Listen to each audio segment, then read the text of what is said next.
All right, ding. Welcome to the November 23rd, 2020 Jamestown Rotary meeting.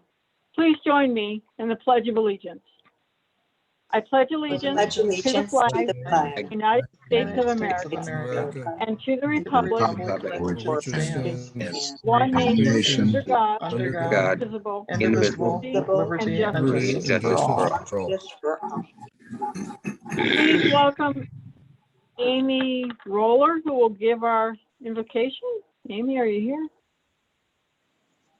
Amy may not be here. Huh, here, I thought I had it all together.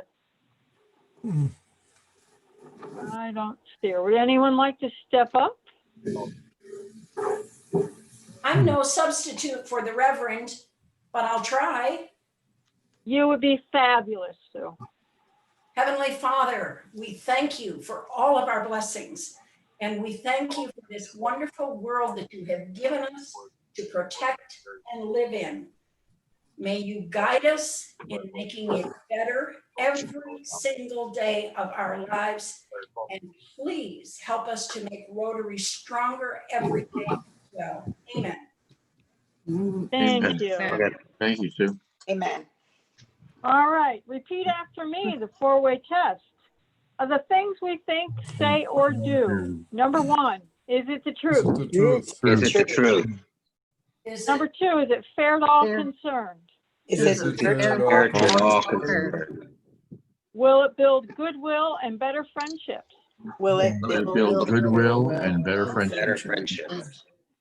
Will it be beneficial to all concerned? Will it be beneficial to all concerned? Wonderful. Let's have some announcements. If you're not speaking, please mute your mic. We get a little feedback. So I'd like to recognize Chris Anderson for being our recorder today. And then committee chair announcements. Yeah, this is John Healy for the Red Okay, John Kettle. wants to say something. Just, we're not ringing bells, I don't believe, this year for the Red Kettle Salvation Army. So we were looking at possibly maybe doing some kind of donations from the club, possibly setting up a button we can donate as one group and then make a donation to Salvation instead of ringing the bells. Still working through the logistics, so hopefully follow up soon with the club on what we can do for the Salvation Army.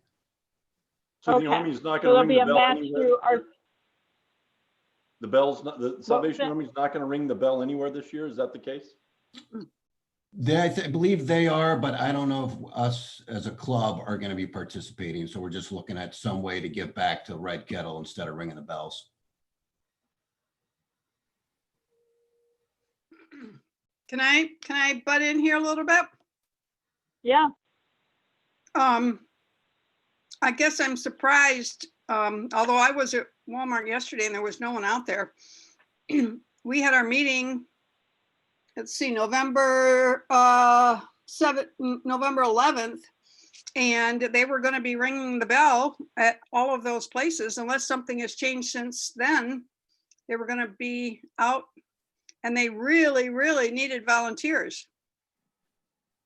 I didn't say anything because I just assumed that we were going to be doing it. I was not aware that we weren't. I mean, so I don't know what the whole story is. John, have you been in touch with the major about volunteering or having Rotarians out there? No, I haven't. I'm just helping out here. I don't know who is. Well, I unless Rotarians, and we may be, I mean, I respect anyone who says, no, they don't want to ring a bell. I get it. But I guess I would like to have someone do some further investigation because there may be some out there that are willing to ring a bell. And I think they really need people to do that. I would ring the bell. I would ring the bell. This is Amy. I was on a conversation with the major on Friday, and they do absolutely need people to ring bells. They actually tried to hire people to do it, and they can't even hire people to ring the bells right now. So if Right. anyone is interested in ringing bells, I would just say to have them directly call the Salvation Army. And they do have sites, not all of them. Some of that has changed as well, but they can certainly use people. I believe you can't do it in pairs though, unless you're immediate family. So in previous years, you might have been able to go with a friend and ring the bells. Now it must be with your immediate family if you're going to be with anyone else. Well, to benefit the club, so that we give as a group, would John have to set that up as, through them and then just tell, how we all sign up? I mean, if John gives them a call and they send him some availability, I bet we could get an email tree going and we could have it done in just a few days, because they only have a few days left, right? No, it goes through Christmas. Oh, okay. All right. It Well, just then there's started. time. All right. John, would you be willing to call Salvation Army? Who's the contact there, Amy? It's probably the major. So Okay. John Merchant would be the Okay. contact at Salvation Army. And John, I'm happy to get you that phone number, or I'll just throw it in the chat if that's just the easiest way. Yeah, I can, Okay. Thank you. I can do that. All right. And then John, just put a schedule together, throw it out to all of us by email. And if you need help figuring that out, how to do it, let me know. And we'll sign up. Okay. Wonderful. Thank you, everyone. I made a mistake. Chris Anderson is not the recorder. Lynn is the recorder. Thank you, Lynn. Other committee chair announcements. All right, not hearing any. I'm going to ask Sherry, you want to give a little story about what happened on Thursday night? Sure. So we had, I think 17 people, I could be wrong. I think we had 17 of us show up, and Vicky taught us all to make some nice Christmas cookie jar gifts. And we all had a lot of fun with Stacy, her assistant, and Vicky while they did that. And then we followed up with a little bit of trivia. We met together for like an hour and a half, 2 hours. I think it was a great time. I appreciate everybody who showed up. That was terrific. And the trivia winner this time was Deborah Morlock. So we'll have to do another one sometime soon, but it was a lot of fun. It was good to get together with people after hours and to see spouses. And I realized we couldn't do it in person, but I'm glad that we had the opportunity. Yep. Deborah won both rounds of trivia. I have to say, she's good. And Stacy was good as Vanna White, helping Vicky with She was. Bob. They did a great job. They did a real good job. It was quite entertaining. All right. Membership committees put forth a new member to the board of directors, which we approved. Robert Anderson. He's been on the Zoom meetings for a while. For some schools, not all. And somebody needs to mute. Oh, there he is. Hi, Robert. So Robert is up for membership. So if you know anything we should know, we have 10 days, and then we will induct Robert and Maria Kinberg on December 7th. Robert Anderson is the superintendent of Gowanda Central Schools, and he's a Jamestown resident from what Steve Sandberg, his sponsor, tells us. So we're pretty excited to have you. Do we have a middle initial? Yeah, B as in boy. Yep. Yeah, thank you. Any other announcements? It's a light week. Not seeing anything happening. We'll go to Happy Bucks. Got a happy buck. I Haley. was going to let Walter do this, but he disappeared like I did for a little while. I lost the internet there for a second. Anyway, our happy buck is that Kay and Walter's book has been received by a publisher, and we have the contract in hand. So it will be published. Wow. Lions Press. That's great. So yeah, it's a woohoo. Yes. Yeah. Sherry just posted where you can send your happy bucks to for our club to pay for that. And any little amount you want to send, or any big amount you want to send to help the club out. Another happy buck? Anyone? Oh, I guess I could do one. I saw my orthopedic surgeon about my right leg, and I asked him if it was okay if I started walking. He said, yes, you certainly may. I didn't ask if that was retroactive to 2 weeks ago when I actually started.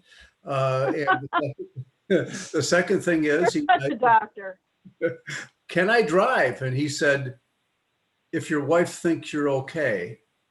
That was a very bad response, so I ignored that, but I can drive now too. So it's coming along. It's been a long drive for my wife and myself, but there's worse situations. So we're happy. That's a happy buck. That's a great happy buck. Wonderful. Congratulations. Any other happy thoughts? All right, we're gonna move on to our speaker then. So Tori, Mike you Moots go might ahead have and had start one. talking. Oh, wait, go ahead. I do have a couple happy bucks if I can throw them in, Okay. Joni. Yeah, It may already have been reported because I missed a few meetings, but not long ago, Junior Achievement gave recognitions out at an annual event, and Tori received one for the Community Foundation, and Linda received one for the Sheldon Foundation. I think that's right.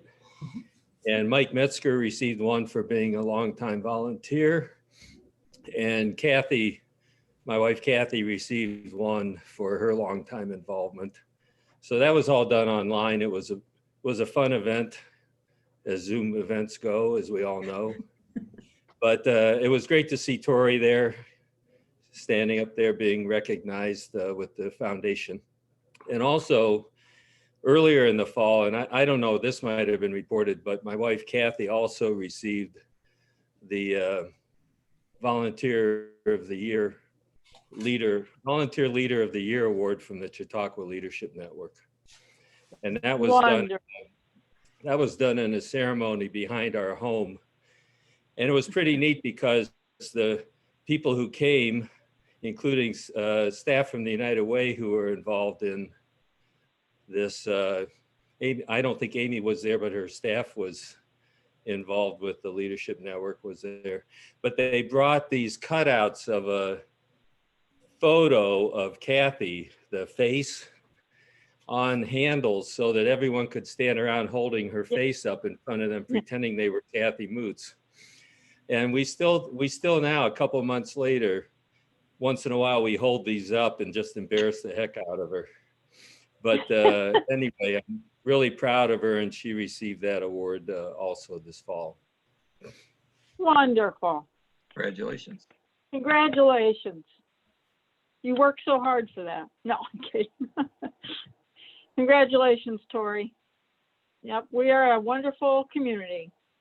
I am going to share the host duties with Nate while Tori, you go ahead and introduce him. Okay.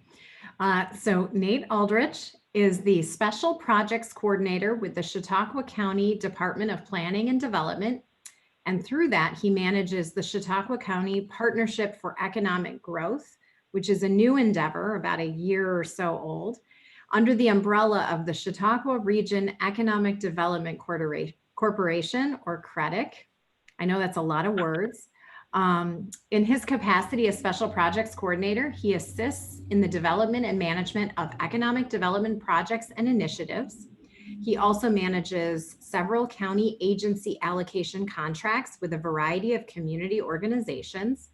He administers the occupancy tax for tourism development program, and he coordinates the department's capital projects. As manager of the Partnership for Economic Growth, Nate led an economic development strategic planning process that concluded earlier this year, and he's now working with a multitude of partners to prioritize ideas, develop them, secure resources, and implement those priority projects in alignment with the plan.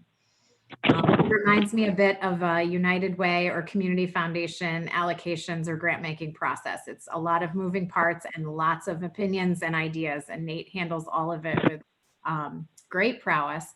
He holds a bachelor's degree in environmental design and urban and regional analysis, and a Master's of Urban Planning with a specialization in Economic Development, both of which are from the University at Buffalo.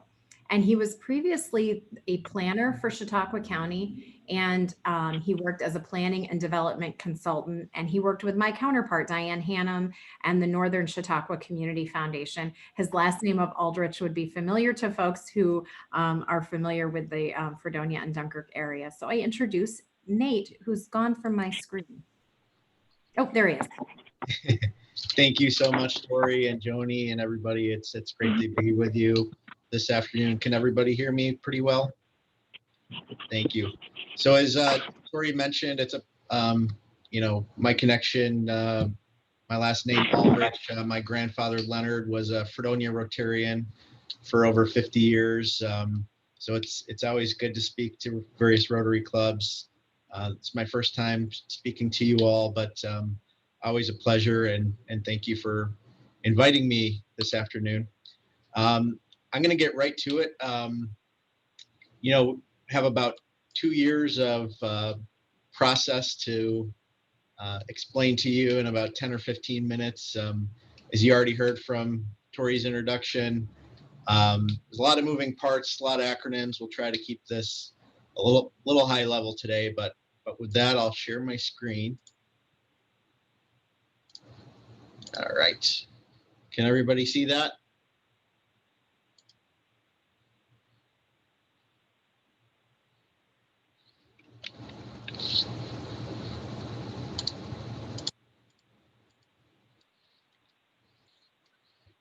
All right, you disappeared, but everybody still hear me? All right.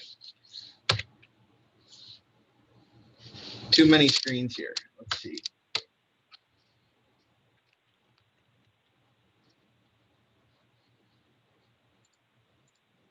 All right, here we go. So again, this was a 2-year process. Then County Executive George Borrello wanted to take a look at the way economic development was being conducted in the county before he jumped into an economic development, strategic planning process. He wanted to look at the individual stakeholders, the landscape, and define a mechanism to implement a strategy before it was devised. So to his credit and Mark Geis's credit, this process was started before I came back to work for the county and really set the stage for step 2, which Tori mentioned we just completed, the actual economic development strategy, looking at data and trends, developing key strategies to support long-term prosperity efforts. Right now, we're at step 3 implementation, and I'll explain these in greater depth. So phase 1, as I mentioned, the organizational plan for economic development. What this did was create the Partnership for Economic Growth, which mission is to bring together public and private leaders to focus on countywide and regional economic development projects. It serves as the catalyst and broker of resources for advancing economic prosperity efforts and is the central coordinating entity for the formation, retention, development, and attraction of jobs and advancements to quality of life in Chautauqua County. So that process was finished in early 2019. I came back to the county in July 2019 and helped implement those recommendations. We assembled an 11-person board of directors, which is balanced of both public and private leaders from both North and South counties. First of all, the partnership exists under the umbrella of Critic, which is a 501c3 subsidiary of the IDA. The IDA board has really given its blessing to the partnership board to take the charge and implement its own mission, separate from, that of the IDA.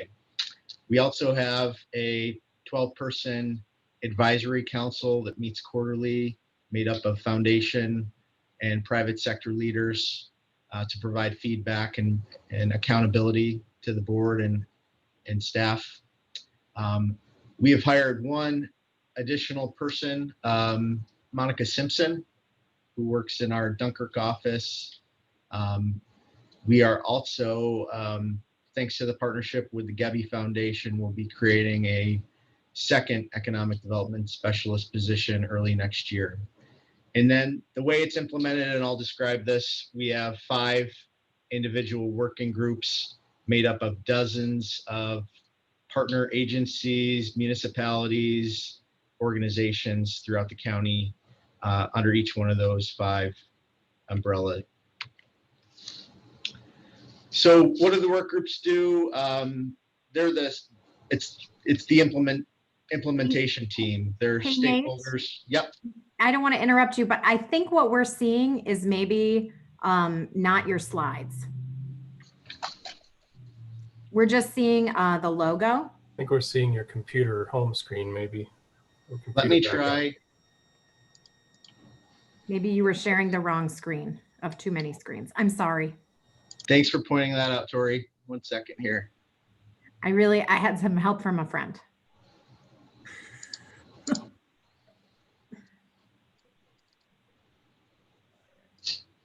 I know that Nate has very thorough PowerPoints because normally I'm watching them. So that's why I would hate for us to all miss it. Let's see, 1 second, if you could bear with me. All right. For whatever reason, I'm not going to be able to put it in presentation mode, but we'll work through this here.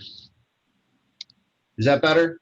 Sure is. Perfect. So sorry about that. When I go to share in presentation mode, it doesn't work. But so as I was saying, work group partners, they lend expertise to the planning process, as Tori kind of indicated in her introduction.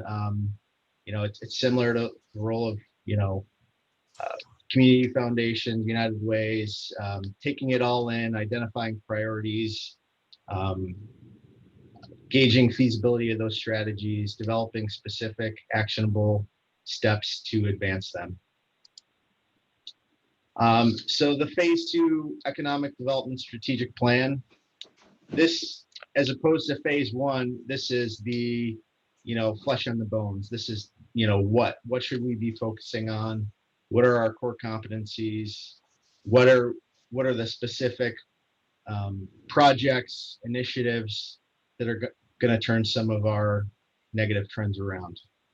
So in doing so, we conducted a comprehensive economic base analysis, spent many months looking at several data points, and to be honest, sometimes the truth hurts, and we're not hiding behind some of these negative trends.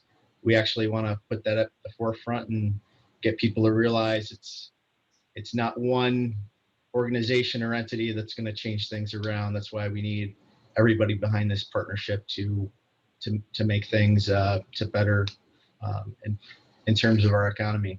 So if you look here, this chart illustrates that after the Great Recession, New York State as a whole and the 5-county Western New York region leveled off in terms of jobs. Chautauqua County never did. So I think this slide is important to illustrate that at the end of the day, it's about family sustaining wages, jobs. We didn't recover after the Great Recession, and we can't afford not to recover from COVID. So what does success look like? While we look at many indicators, performance metrics, our board and our consultant, Camoin Associates, really centered in. And, at the end of the day, what we want to do here is increase median household incomes and lower poverty throughout the county.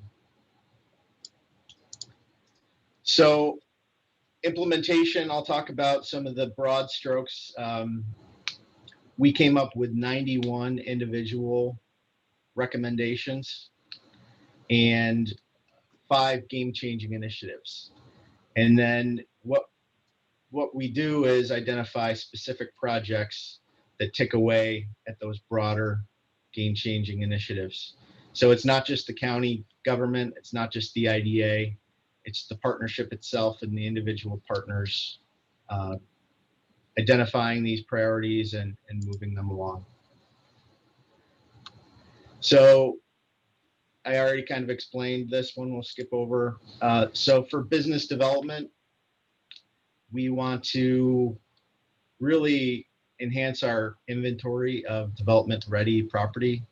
Right now, under county and IDA control, we only have about 7 parcels totaling 130 acres.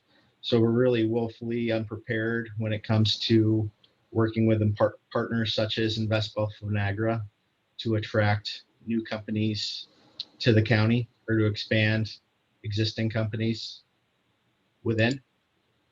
So for workforce, our main game changer is to initiate a talent retention and attraction campaign, really promoting our low cost of living, our high quality of life to young people, to talent, to fill open positions.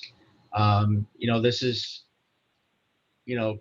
2 years old or so, but when then County Executive Borrello toured 100 businesses in 100 days, there were over 760 open positions. So that's an opportunity right there. I'm sure that's still the case today based on anecdotal information we hear from companies. We probably have excess housing, single family older homes, but we know that we probably don't have the right types of housing in the right locations. So with that said, patio homes, senior homes, condominiums, luxury apartments, what other types of housing do we need in specific areas of the county, in our core communities like Jamestown and Dunkirk? How do we prove that market, and how do we facilitate that development to be able to meet the needs of our population now and in the future? So community development, what are the projects that we can undertake to promote placemaking, walkability, to fill our storefronts, to promote, a sense of energy in our communities, to increase the tax base, to facilitate private investment. In tourism, we have the assets, the Chautauqua Institution, the National Comedy Center, the wine trail. How do we, as a community, as a county, capitalize on those assets, put heads in beds, increase the number of visitors and visitor spending using our existing assets? So I've said this again, this is different. I'm a planner, and some of you have probably heard me say this. What I don't like about my profession is a plan is only as good as it's implemented. So I think, to the county executive, then County Executive Borrello's credit, we have the implementation mechanism in place before we even devised the strategy. And with our board and advisory council, this is an accountable process with specific timelines, metrics, indicators. We've developed an online economic development scorecard that we'll update annually, or as data is made available, to track how we're doing, what initiatives in specific projects, how they're translating, and how they're moving the needle in the right direction. Are we actually stemming population loss? Are we creating jobs? Are we increasing incomes? Are we lowering poverty, etc.? So again, this partnership started last year. We've had a couple early wins. As I mentioned, we've raised some startup capital to fund our operations for the next few years. We've hired 1 full-time staff person. We'll be hiring another early next year. We've launched a website, and I encourage you all to go to that website to learn more and track our progress. And we are identifying specific projects to advance next year, even though, as you can all imagine, state funding is where we typically look to implement these projects, is in question. It was in question this year, probably will be next year, but we're getting creative and devising other strategies how we can keep advancing these things regardless of those resources. So our major next steps, again, economic development's a process. It's not a event. We need to continue to build those collaborations. The focus of the partnership next year will grow to lead ourselves some marketing efforts for businesses and people. So we're developing a long-term funding strategy, and we're doing what we can to advance those projects, as I mentioned, even with limited state funding. So that was a lot. I encourage you all, as I said, to check out our website, chqpartnership.org. Stay connected, stay involved, reach out to me personally if you want more information or want to discuss. Again, that's a high level overview, but I'd be happy to try to answer any questions anybody may have. I have one Question? question. Yeah. I know some time ago you'd done some work on development on brownfields. Where is that? Is that something that's still a possibility? Absolutely. So we just applied about 3 weeks ago for a Environmental Protection Agency grant to conduct phase 1 and phase 2 site assessments to market specific brownfield sites and to actually remediate up to 2 sites. That was the IDA as the applicant on that. We're also working with the city of Dunkirk and city of Jamestown on municipal specific site assessments. And we're also working with partners at Invest Buffalo Niagara to market sites throughout the county. So those efforts are still ongoing. We did have some county capital project funding in 2020 that was put on hold due to COVID. But good news, we heard a few weeks ago that that will be released and our phase 2 efforts will be advancing next year. Yeah, I have a question. Yes. Go ahead, David.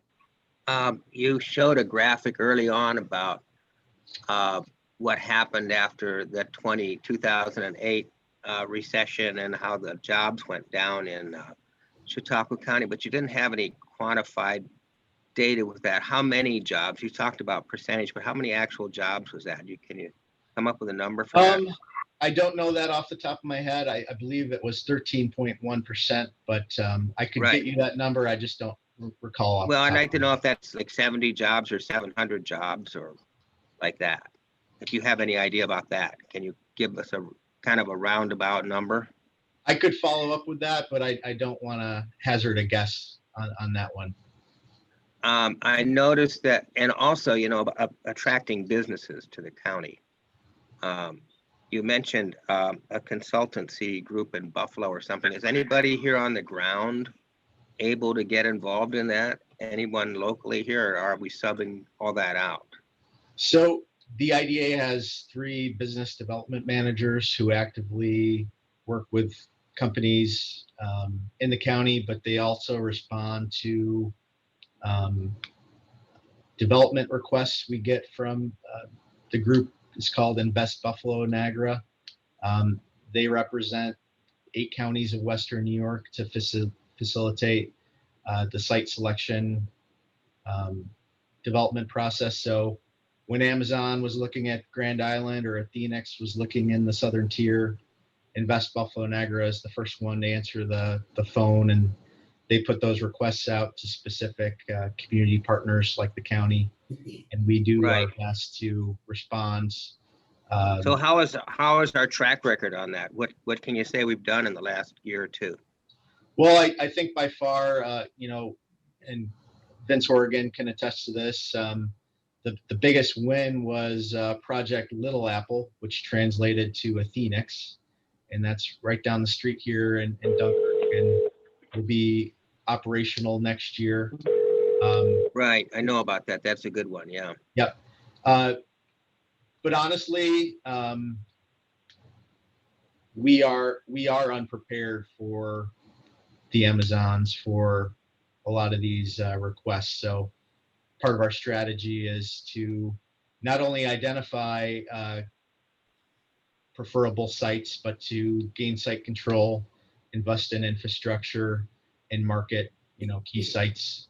Yeah, there was a guy running for county executive a few years ago whose idea was to put a lot of apples into just developing some sites on the notion that if we had it, they would come, And I don't know where that idea went. He didn't make it, but I don't know where that idea went. But I guess that's something that you have, it's an ongoing consideration. Absolutely. Okay. Thank you. Thank you. So I have a question, if I may. Yes. Yeah. I have a company of 200 people, employees, and I'm looking for a new location, and it's in hardware manufacturing, metal. And what are the top 2 reasons you would give me to move to Chautauqua County? And Well, you only get 2. Only 2? That's it. So I'd say, incentives we can offer through our industrial development agency, depending on any jobs created or retained and the amount of private investment. The IDA could offer tax abatements on mortgage recording tax, sales tax on new investments, and potentially a pilot if it involves, again, a significant private investment.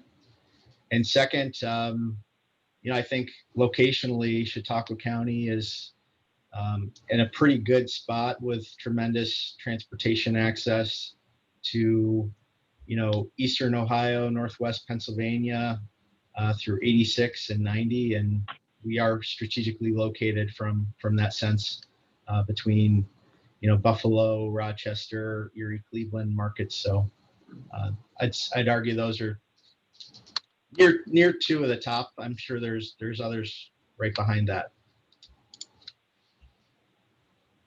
Well, I'll go for one more, because the first one everybody does. Every state does it. They give incentives, they give out money, they give out everything. So that's not different than anybody else. Maybe not as much, but not different. But so can you replace that first one you mentioned with just one more? Again, one of the things I think we need to argue more is our quality of life, and it's a good place to live, a good place to work. We have 5 lakes, we have ski resorts, we have hiking trails, snowmobile trails. Chautauqua County is, again, low cost of living, high quality of life. Couldn't live anywhere else. We see Erie County to the north of us in an orange zone, maybe soon to be red zone, and we're still doing okay down here. So, okay, thank you. I'd like to follow up on that though, because one of the things I would want to hear if I was going to bring 200 jobs is that there would be a quality workforce and that you have the tools that could train that workforce. And do we have that? And that's a People great are question, everything. Mike. Yep. And again, it's not one or the other. It's we need to create more jobs. We need to develop our workforce. We're working with partners like the WIB and JCC. Daniel DeMart is and Katie Geis are co-chairs of our workforce development work group. We work with other entities in that realm, and you're right, that is a concern going forward, absolutely, and it does need to be a top priority. We don't have the tools to develop that workforce today. This is Vince. Mike and Nate, when Athenix came or was coming, that was a huge topic of discussion. And through the partnership with Cummins and the IDA and P-TECH and BOCES, we touted a lot about the P-TECH program and how we could develop their workforce to the level of a 2-year degree and then more, and of course MTI. So that continues to be an ongoing challenge, but the county I think does a pretty good job with the resources we have to try to meet that demand. We did it for Athenix, and they were very thankful. And depending on the MTI, depending on what you need in the way of welders and all that kind of stuff, I will say that's been an ongoing initiative that every county executive's tried to work with, and in a lot of ways, you're never going to get to where you want, but the workforce has always been a critical component. And it's not just the workforce, it's the number. And we all know that businesses that are successful today are competing for that high quality workforce. And a lot of our employees are moving to different companies that will pay them appropriately. So I think we do have answers for that, but that's an ongoing need to get better and better workforce that we can just say, here we are. The trouble is there's not a lot on the bench. They're not just sitting on the bench ready to go. Put me in, coach. You got a development between Katie and PTech and JCC. I think they're addressing it, but they're not, nobody is saying, yeah, we got it made. Well said, Vince. Any other questions or concerns or thoughts for Nate? Well, thank you, Nate. We appreciate your time. It was very interesting. A donation will be made to the Polio Plus Fund in your name in honor of you to help eradicate polio around the world. We're this close. It's having a little moment now, apparently, with the pandemic, but we are on our way to getting rid of polio in the world. Thank you, Joni. Next week, you're welcome. Next week, our speaker will be Brian Papalardo from the Chautauqua County Humane Society. Remember, Rotary opens opportunities. What opportunities will you see in your life where you can make our community a better place? Thank you, everybody. Have a great week. Bye.